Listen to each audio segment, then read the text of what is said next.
Good morning. Moeder? So, see, we are hazy again. Yeah, well, I don't know what's wrong with your equipment. No, it's not the equipment. It's something to do with the internet line speed. I don't know why. I have to a look at that. Let's just see if we can get it focused on my hand this morning. So, good right. Morning. We're talking about our greatest fears in coming to New Zealand. I'm going to get you in the camera as well this morning. You look so fresh. Like vars, nee? Yeah. So we're talking about our greatest fears, and everybody has got fears. And I've spoken to a lot of people the past 2 weeks, basically, who's got different fears and different things that worries them about coming to New Zealand. And what was your greatest fear in coming to New Zealand? I think I had some fears and I had some concerns. Okay. And that's interesting. Yeah. Okay. No. I'm not saying it's wrong. A fear and a concern is not really the same thing, but my biggest concern was that we were going to be very isolated. Okay. And alone. That's a good one. Yeah. And my biggest fear, believe it or not, was in my mind, New Zealand is this small. If you look on a map, it's like this. So I thought if there's a tsunami coming, it will wipe the whole New Zealand. That was what was going on in my mind. And I know the first time when we came, earthquakes was quite a big fear. But I think since the latest happening with the earthquakes and our extreme weather conditions, earthquakes is still a big fear for a lot of people. But I can be honest, I've been here for 5 years and I've felt 3 earthquakes. So the last one was the biggest I felt. Let's be quite honest about that. And that was a 5.2. That was what, last week? Last week, yeah. That was one that shook the whole island a bit, but there's no damage. Nobody died. And I haven't felt one of them. You sleep too well. I was awake. That's the thing. And everyone was going on about this earthquake, and I didn't feel it. She was actually just in the room above me on the first level of our house. Yeah, I didn't feel it. So. But that was a big concern. So everyone we met, I asked, how bad are the earthquakes? And how does it influence your life? And what does it feel like? So that was a fear for me. But I had quite a few concerns. One of which was that I was really worried that we'd be very isolated. And also I was feeling New Zealand is very far from the rest of the world. So I was kind of, I don't know, I was just wondering what we do. If we want to travel or anything, it's really far. It feels like you're not even part of the world. Oh, well. That's a good morning to Karen Blau from Auckland. Morning. My biggest fear was that you wouldn't adapt to New Zealand. I promise you, that was my biggest fear. And I was thinking, geez, do I send you home or what? Did I surprise you? I think we how can I say it? Good morning, Vanita. I think we grew into New Zealand. If that's more, because what we thought New Zealand would be versus what we found at the end of the day was basically 2 slightly different things. Yes. Yeah. So I think as time went on, although we had, how can I say, we prepared ourselves mentally. Well, I prepared, I don't know about you, I prepared myself mentally for a lot of things, even things happening in your life. I prepared myself mentally and I prepared, how can I say, excuses and ways around that and so forth. It wasn't needed really to use all my excuses that I had in my box or all my tools that I had in my box to survive here. But we grew into New Zealand and into the way of New Zealand. So, of course, it is different than the rest of the world. Yeah. But did you have any fears?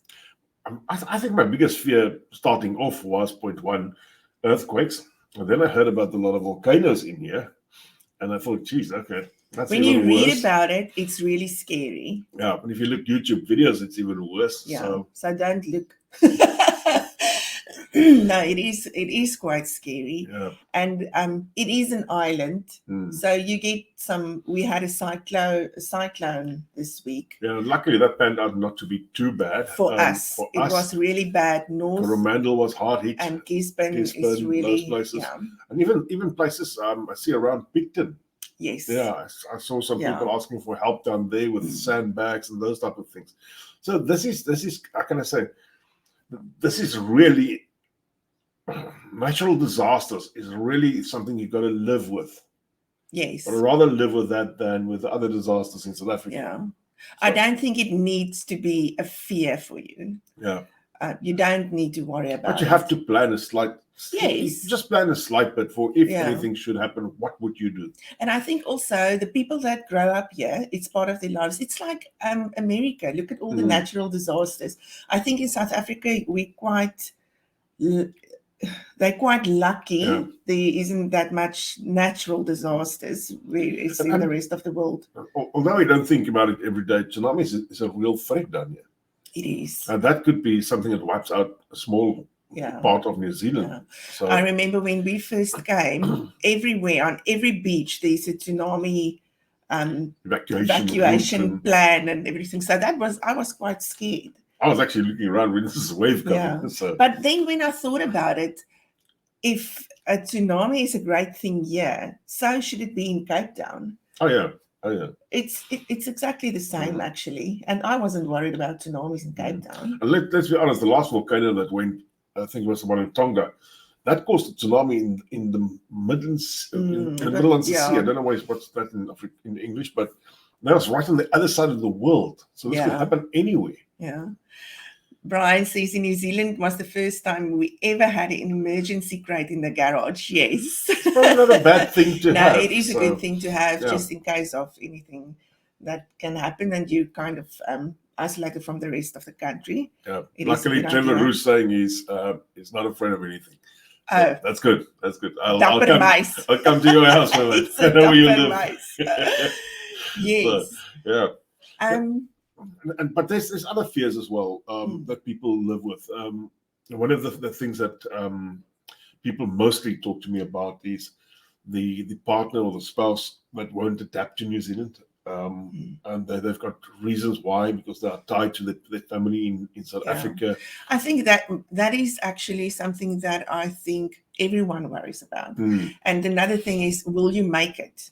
Yep. Will you make it financially and emotionally? And it's expensive. And I know, I understand where this fears come from. Yeah. It is absolutely. I think it's just normal to have that fear. Interesting one with Karen Blau says, my biggest fear was the unknown, starting all over again. My biggest concern was how the kids would fit into school and adapt. Yeah.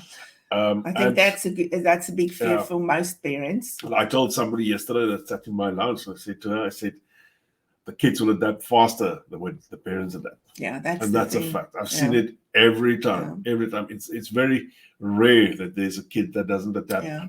I think the reason for that is partly because you are so focused on your kids adapting that you put yourself a little behind. Yeah. So then when they adapt, then you give yourself a chance to adapt. So I think that's why it takes longer for the parents to adapt. Yeah.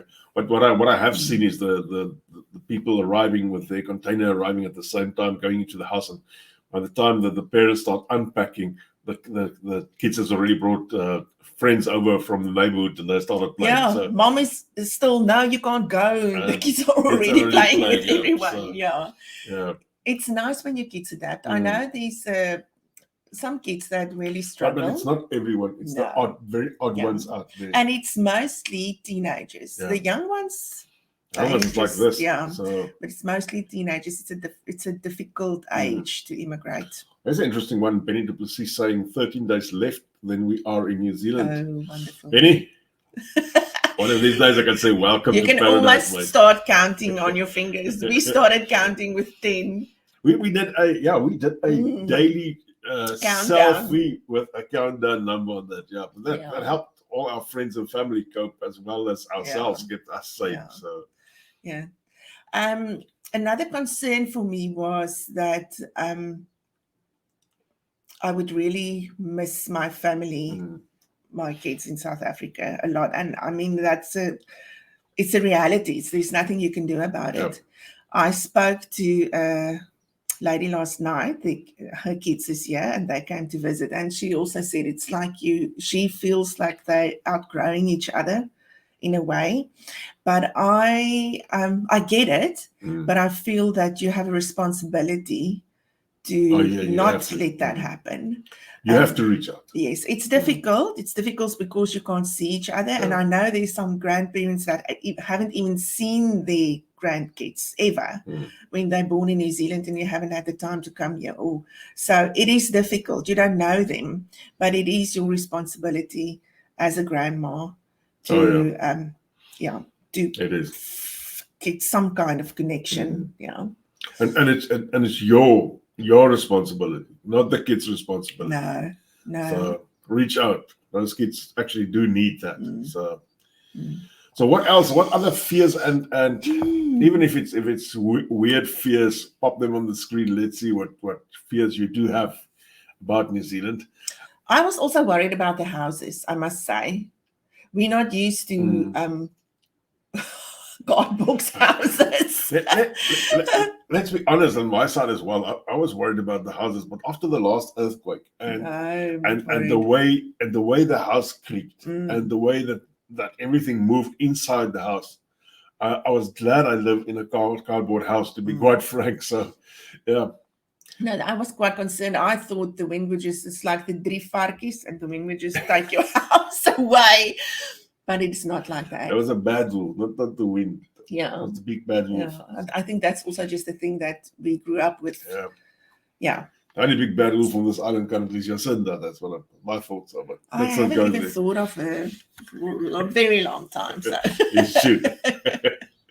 Yeah, some of the other concerns that I hear that people saying is that they won't get out with the amount of money they're earning down here. Yes. That is a big concern because you don't know what you're going to get. And sometimes it's a bit of a mind game because they're getting rather large salaries for New Zealand, but their mind still hasn't adapted to the fact to the amount of money you got in South Africa versus what you can buy there versus what you can do with your money down here. So yeah, but if they're just saying $1 million or more for a cardboard box, I still don't get it. I still don't get it. So and I probably never will get it, but. It's one of those things you've got to adapt to that, and you've got to go forward with Again, it's one of those. It's a mindset thing. Yeah, and these days, I still think that $1 million for a cardboard house is not that expensive. So. Yeah, Brian's saying biggest fear for us was how would we recover financially after the move. It took 10 years to get back. Yeah, it is. It takes time, and I think you have to mentally prepare yourself. For that, you're not going to flourish in the first 2 years. It's going to take you a while because you're starting from scratch. Yeah, and you're starting all over. And you take all your money that you had in South Africa, and you divide that by 10, and you bring it here, and it's basically useless this side. So yeah, and I was concerned, but also very excited about starting a new life in a different country because you don't know anything. I didn't know. What groceries you get here. I don't know why you worry about stuff like that. Yeah. But I worried about it's that. The unknown. Yes, it's the unknown like because you don't know what you're going to get now. Yeah. So rather the fear of the unknown than anything else. Yeah. But once you're in it, it's just the same as in South Africa, actually. Pretty much the same. Your life just goes on. Life goes on. You just got to adapt to the life that goes on around. I was thinking about it, I think yesterday or somewhere this week. I wish I can have that feeling, that excited feeling again when we first moved here, when everything was new. Okay, let's move to Australia, then you'll have that feeling. No, okay, stay here. No, but just that feeling of excitement. Everything is new and everything is, it was quite nice. Okay, this is quite. I'm going to read this. We are currently in New Zealand. Our biggest fear currently is that our daughter is going to lose her culture and Afrikaans language. She's only 3. We're also concerned about medical treatments and doctors, but it seems to work, and retirement savings. Retirement savings is something, let's start from the back. Retirement savings is something that you would need to take care of yourself. Shout out, I can help with that type of things. Sorry. So the new strain. Oh, sorry. No. I think everybody at current stage is concerned about the medical treatments, and the doctors in New Zealand, even the doctors are concerned about medical treatment. I was at the doctor that was about a week ago, 2 weeks ago, and he asked me to get him some medical insurance, and that was an eye opener for me. So, losing your culture, we still speak Afrikaans. Yeah. We've got a lot of friends, and the children, I want to say their children all speak Afrikaans. They do, but they tend to speak English. They tend to speak English because that's what they get in the school. So. And I think they're just more comfortable speaking English, but they don't lose the Afrikaans. And the sad thing about any immigration is, any immigration, if you go into Canada, to the USA, to England, wherever, you are going to lose smaller parts of who you are to make you fit into that side better. Yeah, but then also, there are so many South Africans, I think, everywhere in the world. So even if you don't do it often, if you just get together on a regular basis with your other South African friends, they won't lose that culture because they'll learn it from you. And it is and teach your daughter to braai. I mean, goodness me, it's not that difficult.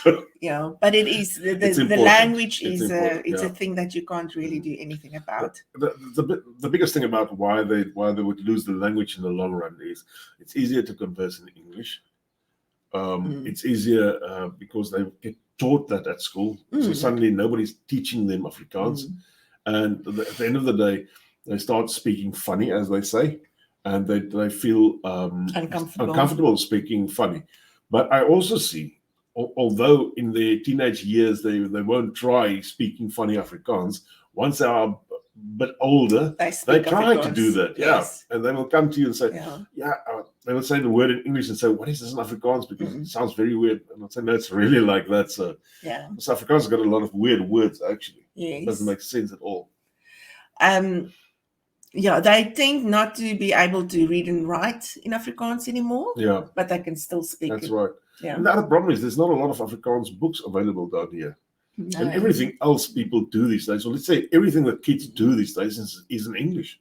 Yes. If they play games, it's in English. Facebook is in English. Yeah. I don't know where they are. Instagram, LinkedIn. No, I think you can probably try to keep the Afrikaans alive. If they can read in Afrikaans, try to keep them reading a little bit of Afrikaans. And Hal Neetling saying her biggest fear is driving in Auckland traffic. I'm still afraid of driving in Auckland. The biggest trick about Auckland traffic is just drive the same pace as the rest. They're all, and it just flows at the end of the day. You're going to read what Brian said there. He says it's 15 years later. Most of our friends are South Africans, English and Afrikaans, and we still do typical South African things. It's a hard culture to kill. That's definitely true. And let's be honest about that. If you talk to the Kiwis about South Africans and they ask you what you are going to do on the weekend, the first thing they normally say, are you going to braai? Yes, they know. Yeah, they understand. They love our culture. Yeah. If you talk to them and you they just love it. They'll say, we've got South African friends. We just love what you do. They love it. Yeah. The other channel, Petri Roos, is just saying, hopefully the workers' visa will be approved soon to be able to join all in New Zealand. We'll be in Napier. Napier is a beautiful place. So big earthquake country. Don't fear about that. Do you want to read that? Both my daughters, 18 years later, 3 and 5 when we came, so it's 18 years later now, are interested in their first language. They speak it and understand. We need it broken, but they do try. I know. We've got a friend, her son is also, and a daughter. They grew up here, and they don't, but I must say, they speak Afrikaans to their kids at home, but the kids speak English to them. But now, he's really trying to speak Afrikaans. Because I think he suddenly he sees the whole group, and the group where he's going to emerge in the long run is all Afrikaans. Yeah. So it's up to you to keep the culture down. Yes. Yeah.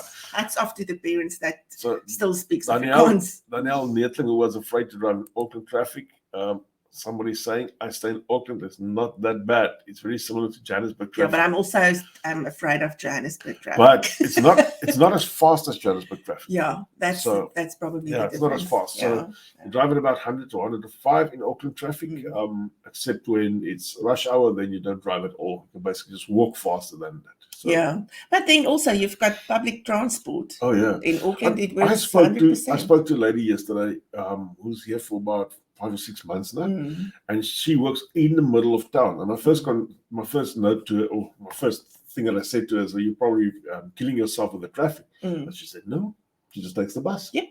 So she said she's that quick, and she's in town in peak hour, nobody problems. And I was just thinking, if I had to work at an office in the center of Auckland, I would be stupid not to take the bus every day.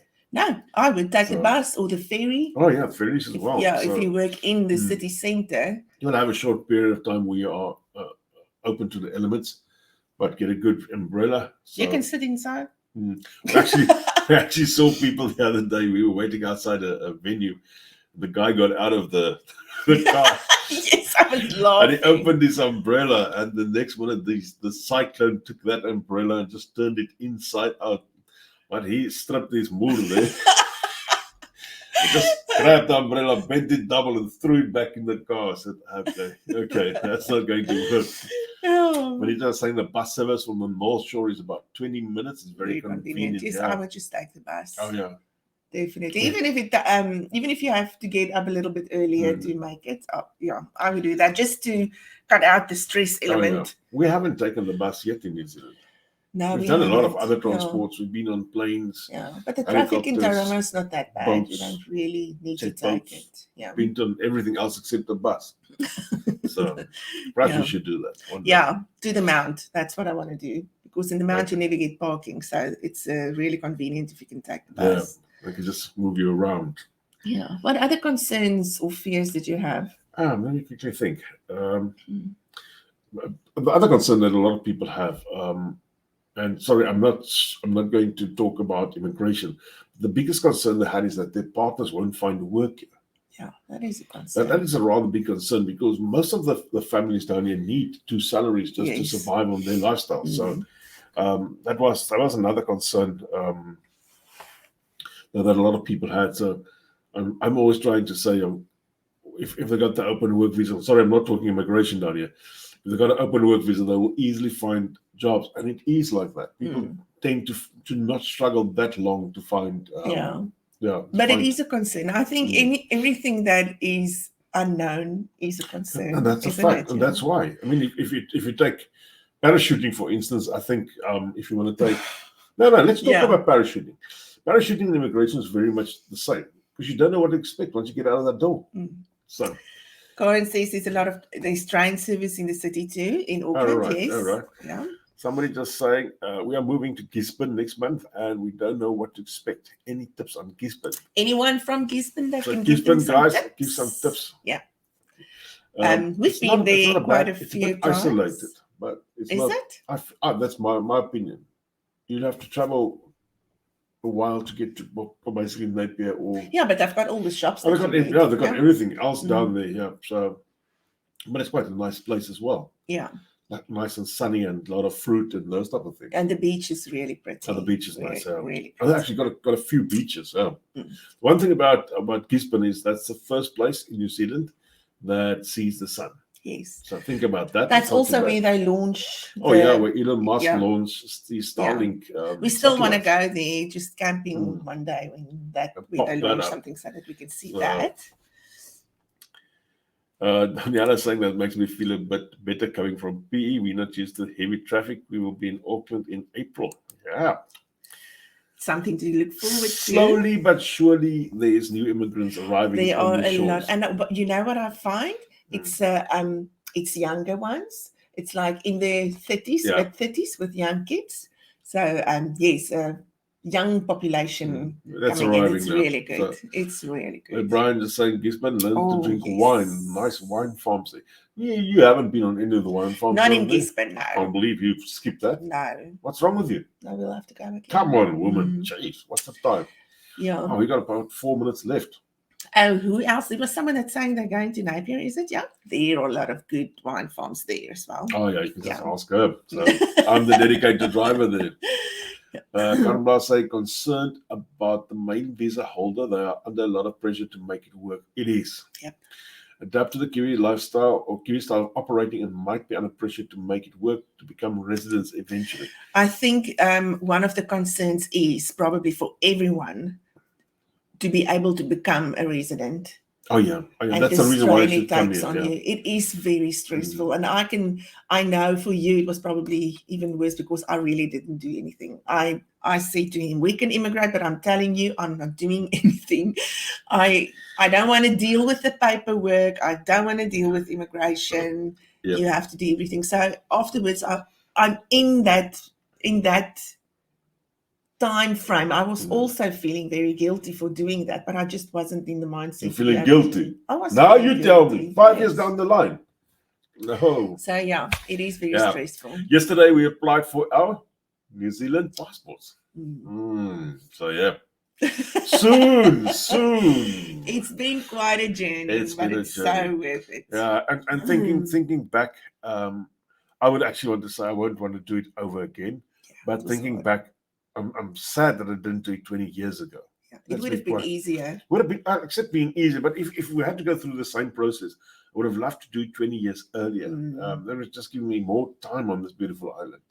That's true. But you know what? If you've moved 20 years earlier, you wouldn't have had the empathy for the people that's trying to immigrate the moment, because it was much easier 20 years ago. You could just leave South Africa and step into New Zealand and start working. Yeah, it wasn't that difficult. So you wouldn't have had that emotional connection with the people that's coming in. So if you are struggling and if you have any concerns or fears, even if you think it's stupid concerns or stupid fears, reach out, talk to us. The ladies can speak to Mariska or me or whatever. There are so many people online that's willing to. I see on the groups, if someone asks a question, especially on the women's groups, these women are just amazing. They just help each other with whatever. Let's be honest, if it's not for women, we men would have probably not moved around the world so much. Why? I think in the Viking time, they got on their ships and invaded England because they wanted to get away from their women. These days, we as men, we want to give your woman a better, a better life. So we take our stuff back on our ships and we come down here. So blame all the stress on us. It's okay. Women. We can take it. So yeah. All right, guys and girls, that was us this morning. Thanks for listening to us again. Bonita just saying she's been here 22 years with very few South Africans in those times and very few food choices. I think in that way it was more difficult for the people to maybe adapt. Yeah, but even the last 5 years, you could see a lot of changes in New Zealand. For the good. For the good. Let's talk about for the good. I'm not talking about for the bad. And I think it's the influx of immigrants. Oh yeah.